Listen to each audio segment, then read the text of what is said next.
Number 2, mapping. This is the second step. So it's this one is probably most important, and it comes to the core of risk management program. So we identify the hazards or threats. Remember, the hazards is the language in the SOCI legislation, but threats is the reality of what you're talking about. We've got to assess them as security risks. We go back to our doctrine of likelihood versus consequence and determine whether the material risks, as they're defined in the legislation, and the relevant impacts, how they are potentially are relevant to your critical worker. So one of the things which we found useful is the operational requirements method.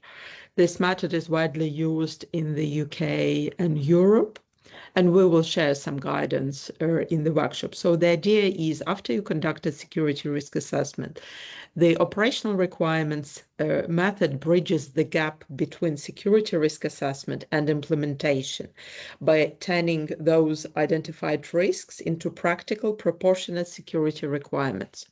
So how it looks in practice. You can split your operations, for example, into 5 domains: assets, systems, people, governance, supply chain. This is why you will see once again split between access and ability to impact or ability to influence. Then you look at your critical components, which you mapped out, and see where they sit, right? So with assets, it can be, for example, pumping station with water, with people, privileged access to control rooms, governance, etc. You go through the list.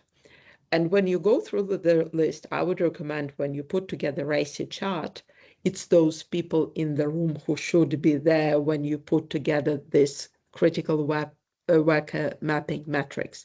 Then you put security risks, which you identify through security risk assessment.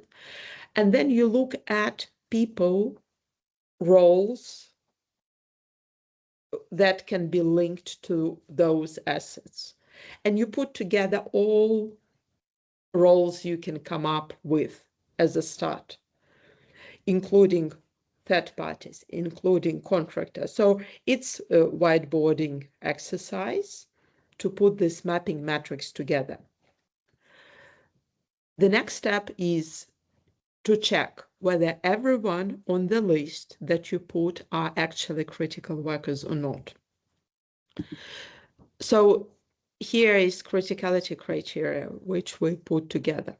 And this is where, when you identify those roles attached to those domains, or hazards, you can call it as well, you go through and apply those 7 criteria for identifying critical workers. And it can be direct access or control to your critical components: physical, cyber, operational, decision-making authority over budgets, contracts, policies, privileged access to sensitive information, data systems, dependency, irreplaceability, which is an important one because it can be someone, just one person. And we've seen with insider threat cases where lots of things depend on one person. There are high level of risk attached to that. External influence, emergency incident authority, regulatory compliance interface. So 7 criteria for identifying critical workers, what we found with best practice and what we can see it's working. Of course, you can add yours if you see specific ones to your security risks, to your operational environment. So I suppose a nuance to note here, the language in the legislation is critical workers, but as we've already explained, you've got to identify the critical roles first that the workers will go into. And I to particularly point to number 4 there, the dependency, replaceability and so on, particularly in terms of if someone's going to go on leave or becomes ill and they're going to be replaced, you have to contemplate in this process about who is going to fill that critical role. They may not be a critical worker in today's normal operations, but if they're going to step up and become a critical worker because they're going to fill in for the person who's absent, that's that sort of next layer of understanding of the business and the people that you need to have in order to exercise this appropriately. Thank you. So next one is critical worker register, which goes more into maintenance of critical roles or critical worker list. So with critical worker register, access is important. Who can access it, who can see it, etc. Then there is role or position, which you can add to critical worker register, link to critical component or function, applicable criteria, whether it's 1, 2, 3, 4, 5, from 7 criteria, screening and assurance measures, what you decide in terms of their screening, date of designation, when you added this role to the register, review or renewal date, responsible manager who is accountable for the role.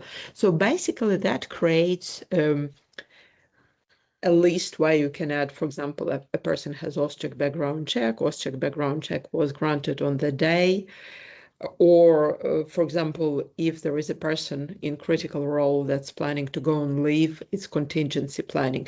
So you can use it in a very different ways to manage it. Also, for example, if you're doing scenario exercises and if you're exercising, for example, cyber security attack, and you have number of people who will be fast in the response line, then the question would be, okay, those people can work, let's say, for 24 hours, 48 hours, who will replace them? So this critical worker register, apart from looking like a register, it can be a very useful tool and you can use it in different ways. But once again, consider if you're setting it up, already have something and you want to build on that, consider linking it to Trusted Workforce or Trusted Insider program. This also becomes a valuable and sensitive document.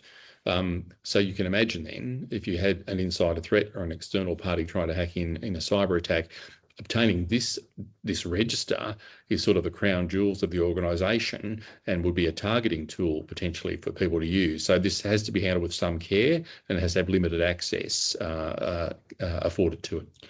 And once again, for example, those people who manage the register, who have access to that, they're also critical workers themselves. So it's even extra level of assurance, and we'll talk about assurance later.